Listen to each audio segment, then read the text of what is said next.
கர்த்தருக்குள் பிரியமானவர்களே, உங்களை யாவரையும் இயேசுவின் நாமத்தில் வாழ்த்துகின்றோம். விசேஷமாய் இந்த மாதம் உங்கள் யாவருக்கும் என்னுடைய கிறிஸ்துமஸ் வாழ்த்துக்களை தெரிவித்துக் கொள்கின்றேன். வேதத்தில் லூக்கா எழுதின சுவிசேஷம் 1 அதிகாரம் 79 வசனத்தில் கர்த்தருக்கு ஒரு புதிய பெயரை ஆசாரியன் சகரியா கொடுக்கிறார். அதாவது உன்னதத்திலிருந்து தோன்றிய அருணோதயம் நம்மை சந்தித்து இருக்கிறது.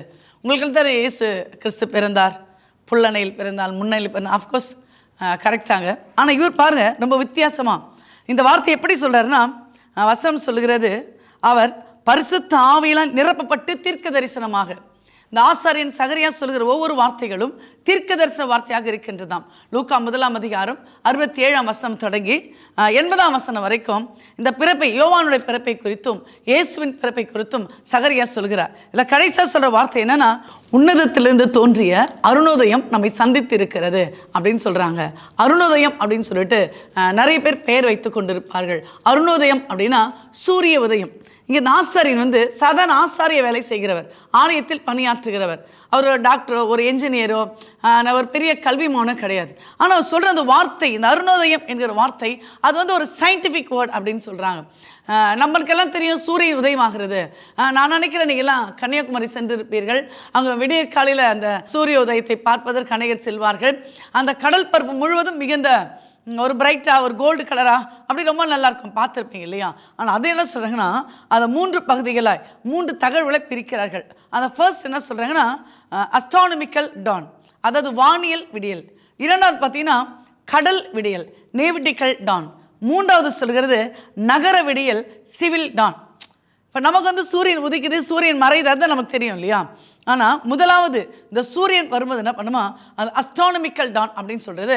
ரொம்ப விடியற்காலை ஒரு 4 மணி 3 மணிக்கு முன்பாகவே சூரியன் உதிக்க ஆரம்பிக்கும் போது வானத்தில் அழகான ஒளிக்கற்றுகள் காணப்படுமா, சிறிய வெளிச்சம் காணப்படுமா. மாலுமிகள் இரவு நேரத்தில் தன் கப்பலை இயக்கி கொண்டு வருகிறார்கள் இல்லையா, அவ்வளோ இடத்துல இதை தங்கி இருப்பார்களாம். ஏன்னா அட்டர் டார்க்னஸ், மிக இருட்டு, அதில் அந்த கடலை அவங்க ட்ராவல் பண்ண முடியாது. அதனால் அவங்க என்ன பண்ணுவாங்களாம், தன்னுடைய அந்த கப்பல் படகை ஒரு இடத்தில் வைத்து விடுவார்களாம். அந்த பயணத்தை தொடர முடியாமல் இருப்பார்களாம். ஆனால் இந்த அஸ்ட்ரானமிக்கல் டான், வானியல் விடியல் வந்த உடனே அந்த வானத்தில் அந்த ஒளிக்கீற்றுகள் தோன்றின உடனே அப்போ அவங்களுக்கு தெரியுமா, ஓஹோ இனி இந்த பயணத்தை தொடரலாம், இருள் அகன்று விட்டது. ஸோ இந்த அஸ்ட்ரானமிக்கல் டான் எதை குறிக்கிறதுனா, நம்மாழ்விலை காணப்படுகிற இருளை அகற்றும்படியாக கர்த்தர் இருக்கிறார். ஸோ இருள் இருக்குது, வெளிச்சம் வந்துச்சுன்னா அங்கே இருளுக்கு வேலையே கிடையாது. ஒரு நாள் ஃபுல்லாக பாருங்கள், நைட்டில் இருளாக இருக்கிறது, நம்ம காலைல வெளிச்சத்தில் போகிறோம். அப்போ நம்மளுக்கு அந்த டே லைட் தேவைப்படலை, செயற்கை ஒளிகள் தேவைப்படலை, செயற்கை காரியங்கள் தேவைப்படலை. இரண்டாவது பார்த்தீங்கன்னா கடல் விடியல், இது நேவிட்டிக்கல் டான். இந்த கடல் விடியல் என்று சொல்லப்படுகிறது. இப்போ ஒரு ஷிப் வருதுங்க, ஒரு படகு வருதுங்க, அவள் எங்கே பனிப்பாறை இருக்கிறது தெரியாது, எங்கே பள்ளங்கள் இருக்கிறது, எங்கே சகதிகள் இருக்கிறது, ஒரு வேளை முதலைகள், ஏதோ சம்திங் எங்கே இருக்கிறது, அந்த படகையோ அந்த கப்பலையோ வீழ்த்தக்கூடிய ஏதோ ஒரு காரியம் எங்கே இருக்கிறது அது தெரியாமல் இருக்கும். ஆனால் இந்த நேவிட்டிக்கல் டான், இந்த கடல் பரப்பு மேலே அந்த சூரியன் பட்ட உடனே அந்த கடல் பரப்பு முழுவதும் மிகுந்த வெளிச்சமாய், மிகுந்த பிரைட்டாக காணப்படுது இல்லையா? அப்போ அவர்களால் பார்க்க முடியும். இரவனத்தை நில வெளிச்சத்தில், நில வெளிச்சம் இருக்கும் இரவு நேரத்தில். ஆனால் இந்த பொருள் இங்கு தான் இருக்கிறது என்பதை சரியாய் கணிக்க முடியாது. ஆனால் அந்த கடல் விடியல், இந்த நேவிட்டிக்கல் டான் வந்தபட பார்த்தீங்கன்னா, இங்கே பாறை இருக்கிறது, இந்த இடம் சரியில்லை, ஒருவேளை கடல் சீற்றம் இருக்கிறது அப்படின்னு சொல்லிட்டு அவங்க என்ன பண்ணுவாங்களாம், விலகி போவாங்களாம். நம்ம வாழ்க்கையில் கர்த்தர் சில காரியங்களை விட்டு விலக்குவதற்காக வந்தாராம். மெய்யாகவே அவருடைய பாடுகளை ஏற்றுக்கொண்டார் அப்படின்னு வேதம் சொல்லுகிறது. ஒருவேளை எல்லாம் சொல்லுவாங்க, ஜீசஸ் வாஸ் born, எஸ் அவர் பிறந்தார், அது உண்மைதான். எதற்காக பிறந்தனா, you like to redeem us, you want to redeem us, நம்ம ரட்சிப்பதற்காக, மீட்டுக்கொள்வதற்காக. எந்த இடத்துல எந்த ஆபத்துகள் இருக்கும் விலகி விட வேண்டும். ஸோ இந்த கிறிஸ்மஸ் காலத்தில் எதெல்லாம் ஆண்டவருக்கு பிடிக்காதோ அதிலிருந்து விலகி விட அழைக்கப்படுகின்றோம். மூன்றாவது பார்த்தீங்கன்னா இந்த நகர விடியல், சிவில் டான் அப்படின்னு சொல்கிறாங்க. இந்த சிவில் டான் அப்படின்னு சொல்லும்போது தான் அந்த 3rd லேயர் இருக்குது இல்லையா, இதை தான் நம்ம பார்க்குற அந்த சூரியன் விட்டது. காலையில் நம்ம விண்டோஸ் திறக்கிறோம், டோர்ஸ் திறக்கிறோம், அவள் சூரியன் விட்டது. நம்ம பிள்ளைங்களோட சொல்லலாம், சூரியன் சின்ன தூங்குறீங்க, எழுந்துக்கோங்க அப்படின்னு நம்ம சொல்கிறியா. இது நகர விடியல் அப்படின்னு சொல்கிறாங்க. அப்போ இது எதை குறிக்கிறதுனா, நம்முடைய வாழ்க்கையில் இருளை அகற்றி ஒரு புது வெளிச்சத்தை உருவாக்குகிற ஒரு விடியலாய் காணப்படுகிறது. ஆண்டவர் சொல்றாரு, நான் உலகத்திற்கு வெளிச்சமாக இருக்கிறேன், நானே வழியும் சத்தியமும் ஜீவனுமாய் இருக்கிறேன்னு சொன்னார் இல்லையா? அந்த வாக்குத்தத்தங்களை நம்முடைய வாழ்க்கை நிறைவேற்ற இப்படி அவர் நம்முடைய வாழ்க்கையில அருணோதயத்தை போல சூரிய உதயத்தை போல வருகிறார் என்று இந்த ஆசாரியன் சகரியா அழகாய் சொல்லுகிறார். சரி, இந்த முதல் செய்தி எங்கு அறிவிக்கப்படுகிறது? லூக்கா 2ஆம் அதிகாரம் 10ஆம் வசனம் சொல்லுகிறது, தேவதூதன் அவர்களை நோக்கி, பயப்படாது, இதோ எல்லா ஜனத்துக்கும் மிகுந்த சந்தோஷத்தை உண்டாக்கும் நற்செய்தி உங்களுக்கு அறிவிக்கிறேன். இது ஒரு குட் நியூஸ் எல்லா ஜனத்துக்கும் மிகுந்த சந்தோஷத்தை உண்டாக்குகிற ஒரு நற்செய்தியை அறிவிக்கிறேன். Do not be afraid. ஆண்டவர் இந்த நாளில், இந்த கிறிஸ்துமஸ் காலங்களில் உங்களை பார்த்து சொல்லக்கூடிய வார்த்தை என்னன்னா, டு நாட் பி அஃப்ரைட். நீ பயப்படாதே. ஒருவேளை இந்த 2025ஆம் ஆண்டு தொடங்கி ஏதோ ஒரு காரியத்துக்காக பயந்து கொண்டிருந்தால், பலவீனமாக இருந்தால், இந்த காரியம் என்னோட வாழ்க்கையில் எப்படி பலவீனங்களை கொண்டு வருகிறதே, சோர்வுகளை கொண்டு வருகிறதே, என் மன நிம்மதி இருக்கிறேனே, மனக்கலக்கமுற்று இருக்கிறேனே, இப்படி நினைச்சீங்களா? ஆண்டவர் இன்றைக்கு உங்களை பார்த்து சொன்னாரு, பயப்படாதிருங்கள். To not B fear. எந்த பயமா இருந்தாலும் இந்த நாளில கர்த்தர் அதை மாற்றப் போகிறான். சரி, இந்த முதல் செய்தி யாருக்கு அறிவிக்கப்படுகிறது அப்படின்னு பார்த்தீங்கன்னா, இந்த செய்தி மேய்ப்பர்களுக்கு அறிவிக்கப்படுகிறது. மேய்ப்பர்கள் வயல்வெளியில தங்கி ராக்காலத்திலே தங்கள் மந்தைகளை காத்து கொண்டிருந்தார்கள். இயேசு பிறந்த இடத்துங்க மாட்டுத்தொழுவம், மேஞ்சர், முன்னணை. அப்ப இந்த மேய்ப்பர்களுக்கும் இந்த மேஞ்சருக்கும் ஒரு கனெக்டிவிட்டி இருக்கிறது, ஒரு கனெக்ஷன் இருக்கிறது. ஏனென்றால் அந்த யூத சமுதாயத்தில் இந்த மேய்ப்பர்களை யாரும் அடையாளம் கண்டு கொள்ள மாட்டார்களாம். இந்த மேய்ப்பர்கள் வீட்டிலே தங்குவதற்கோ வீட்டிலே தூங்குவதற்கோ வீட்டுக்குள்ளே வருவதற்கோ அனுமதி கிடையாதாம். இந்த மேய்ப்பர்கள் எங்கே தங்கியிருப்பார்களாம்? அந்த மாட்டுக்குட்டினிலே, அந்த மேஞ்சர்ல தான் அந்த மேய்ப்பர்கள் தங்கியிருப்பார்கள் தான். அதனால தான் ஆண்டவர் இந்த மேய்ப்பர்களுக்கு அந்த முதல் செய்தி அறிவிக்கிறார். இந்த மேய்ப்பர்களை குறித்து பைபிள் என்ன சொல்றது அப்படின்னு பார்த்தீங்கன்னா, they were outcast. அவர்கள் சமுதாயத்தால் புறக்கணிக்கப்பட்டவர்கள். ஒருவேளை உங்கள் வீட்டாலேயோ உங்கள் சொசைட்டிலையோ இல்லை எங்கள் பணி செய்கிறீங்களோ நீங்கள் ஒருவேளை புறக்கணிக்கப்பட்டவர்களாக இருக்கலாம். ஆண்டவர் சொல்கிறாரு, உங்களுக்கு தான் இந்த முதல் நற்செய்தி. மேற்பைகளை யார் என்ன பண்ணுறதில்ல, யோசிக்கிறதில்ல, வீட்டில் விடுறதில்ல. அவங்க புறக்கணிக்கப்பட்ட இடத்தில், புறக்கணிக்கப்பட்டவர்களாய் புறக்கணிக்கப்பட்ட ஒரு இடத்தில் இருந்தார்கள். ரெண்டாவது அந்த மேய்ப்பரோட குவாலிட்டி என்ன அப்படின்னு பார்த்தீங்கன்னா, தேவர் டிஸ்பைஸ்ட், வெறுக்கப்பட்டவர்கள். மேய்ப்பர்கள் அருவருப்பானவர்கள். அவங்க அந்த யூதரோட உட்கார்ந்து கூட என்ன பண்ண முடியாது, சாப்பிட முடியாது. அவங்க ஈக்குவலாக எதையுமே பண்ண முடியாது. மேய்ப்பர்களை பார்த்தா ஒரு அருவருப்பா, நம்ம சிலரை பார்த்தா அருவருப்பாக ஃபீல் பண்ணுறோம்ல, நம்ம நேச்சுரலாக அப்படி தானே பண்ணுறோம். அதுதான் பாருங்கள், இந்த மேய்ப்பர்கள் வெறுக்கப்பட்டவர்களாக இருந்தார்கள். மூன்றாவது, இந்த மேய்ப்பர்கள்னா தேர் அன்லவ்டு. அவங்க யாராலும் நேசிக்கப்படவே இல்லை. மேய்ப்பர்களை யாருமே நேசிக்கவே மாட்டாங்க. ஒரு குடும்பம், ஒரு உறவுனா ஒருத்தர் நேசிப்பாங்க. நம்ம பிடித்தவங்களை நேசிப்போம், பிடிக்காதவங்களை வெறுப்போம். இந்த மேய்ப்பர்கள் பார்த்தீங்கன்னா வெறுக்கப்பட்ட நிலைமையில் இருந்தார்கள். இப்படி சமுதாயத்தால் ஓரம் கட்டப்பட்டு, சமுதாயத்தால் புறக்கணிக்கப்பட்டு, சமுதாயத்தால் நேசிக்கப்படாத, அன்பு செய்யப்படாத இந்த மேய்ப்பர்களுக்கு தான் கர்த்தர் தன் முதல் செய்தியை அறிவிக்கிறார். அறிவித்து என்ன சொல்றனா, டு நாட் பி அஃப்ரைட். நீ பயப்படாதீங்க. எல்லா ஜனத்துக்கும், not only for a group, not only for a people, ஒரு குரூப் ஆஃப் பீப்புளுக்கு இந்த செய்தி அவர்கள் சொல்லவில்லை.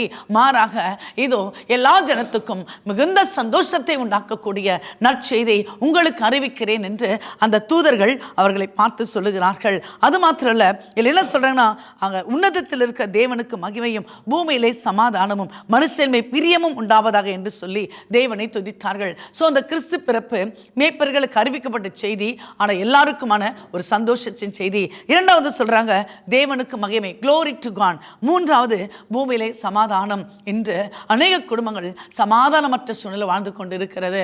நிறைய குடும்பம் பார்த்தீங்கன்னா ஏதோ ஒரு காரணத்துக்காக சமாதானமற்ற சூழ்நிலை, சமாதானமாக இருக்க முடியல. பைபிள் சொல்லும், முடிந்தால் யாவரோடும் சமாதானமாக இருங்கள். அந்த பாருங்க, அந்த வார்த்தை முடிந்தால், அது முடியாது அப்படின்னு எழுதின ஆக்கியோனுக்கு தெரியுது போல அவங்க சொல்றாங்க, முடிந்தால் யாவரோடும் சமாதானமாக இருங்கள். ஸோ இந்த கிறிஸ்து பிறப்பு சமாதானத்துக்கு அடையாளமாக இருக்கிறது, மகிமைக்கு அடையாளமாக இருக்கிறது. இந்த மேய்ப்பர்கள் என்ன திரும்ப பண்றாங்க, உடனே ஒருவரை நோக்கி, நாம் பெத்லகேம் ஊருக்கு போய் நடந்ததாக கர்த்தரால் அறிவிக்கப்பட்ட இந்த காரியத்தை பார்ப்போம் வாருங்கள். மெசேஜ் கேட்டாங்களா? அந்த மேய்ப்பர் ஒரு படிப்பறிவு இல்லாத இருக்கலாம், நாலேஜ் இல்லாமல் இருக்கலாம். ஆனால் பாருங்க, அப்படிப்பட்ட ஜனங்கள் தான் ஒரு செய்தியை அப்படியே ஏற்றுக்கொள்கிறாங்க.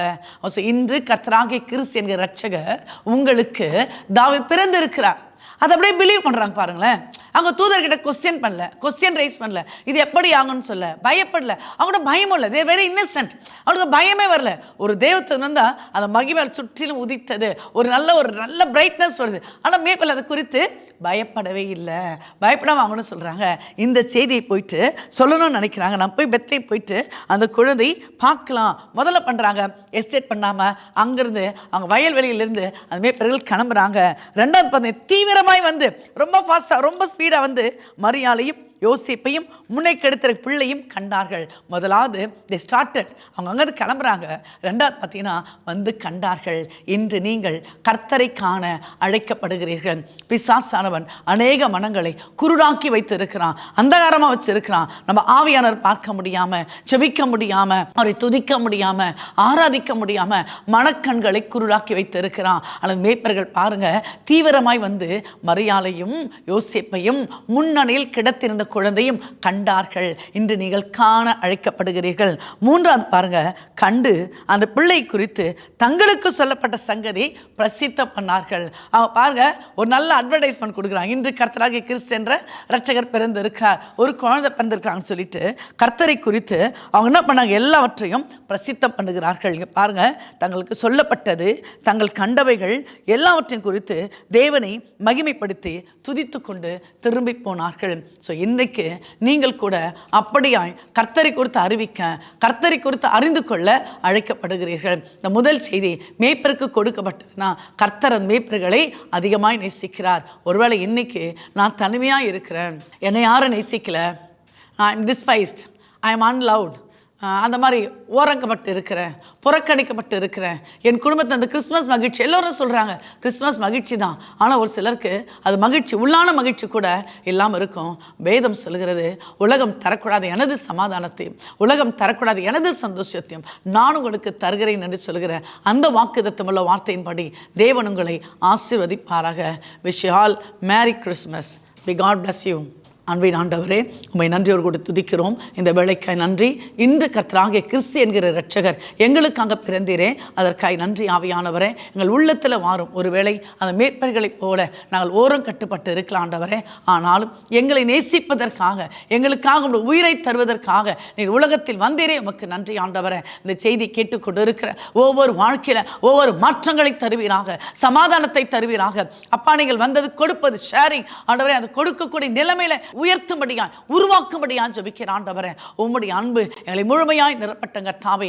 அன்பற்ற சூழ்நிலையில, ஓரங்கட்ட சூழ்நிலையில, தலைமையான சூழ்நிலையில ஒரு சிலர் ஒருவேளை வேதனையோடு இருக்கலாம் ஆண்டவரே, ஆனால் நீர் ஆண்டவரே உம்முடைய சமாதானத்தையும் உம்முடைய சந்தோஷத்தையும் நிறைவாய் தந்து, ஒருவேளை ஆண்டவரே இந்த வருடம் முழுவதும் இந்த அற்புதம் நடக்கவில்லையே, இந்த அதிசயம் நடக்கவில்லையே, என் வேண்டுதல் கேட்கப்படவில்லையே, நான் எங்கே ஓரம் கட்டுப்பட்டு விட்டேனோ, புறக்கணிக்கப்பட்டு விட்டேனோ என்று கர்த்தாவே புலம்பிக் கொண்டு இருக்கிற ஒவ்வொரு இருதயத்திலும் ஆறுதலும் தேர்தலும் சாரும் ஆண்டவரே. நீர் வந்தது இந்த முழு உலகத்துக்கு மகிழ்ச்சி ஆண்டவரே. அந்த நிறைவான மகிழ்ச்சியை ஒவ்வொருக்கு ஒருமையாக்கி தருவீராக. துதியும் கனமும் மகிமையும் ஒருவருக்கே செலுத்துகிறோம். மீட்பர் இயேசுவின் வழியாய் கேட்கிறோம் ஜீவனுள்ள நல்ல பிதாவே. ஆமேன், ஆமேன்.